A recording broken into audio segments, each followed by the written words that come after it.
బుధవారం సెప్టెంబర్ 17, 2025 పత్తి కొనుగోళ్లకు పకడ్బందీగా ఏర్పాట్లు.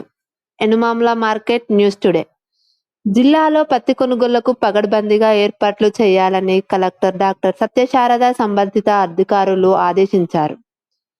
పత్తి కొనుగోళ్లపై మంగళవారం కలెక్టరేట్లో జరిగిన సమీక్షా సమావేశంలో ఆమె మాట్లాడారు. ఈ ఏడాది కేంద్ర ప్రభుత్వం పత్తికి కనీస మద్దతు ధర క్వింటాన్కు రూ. 8,110గా నిర్ణయించినట్లు తెలిపారు. జిల్లాలో 1,81,547 ఎకరాల్లో పత్తి సాగైందని, 11,85,470 క్వింటాన్లకు దిగుబడి అంచనా వేసినట్లు వెల్లడించారు. జిల్లాలోని 4 వ్యవసాయ మార్కెట్ల పరిధిలోని 27 జిన్నింగ్ మిల్లుల వద్ద రైతులకు ఎలాంటి ఇబ్బంది తలెత్తకుండా అన్ని ఏర్పాట్లు చేయాలన్నారు. పత్తి కొనుగోళ్లకు రైతు ఆధార్ ప్రామాణికమని, రైతులు తమ బ్యాంకు ఖాతాలకు ఆధార్తో అనుసంధానం చేసుకోవాలని అన్నారు.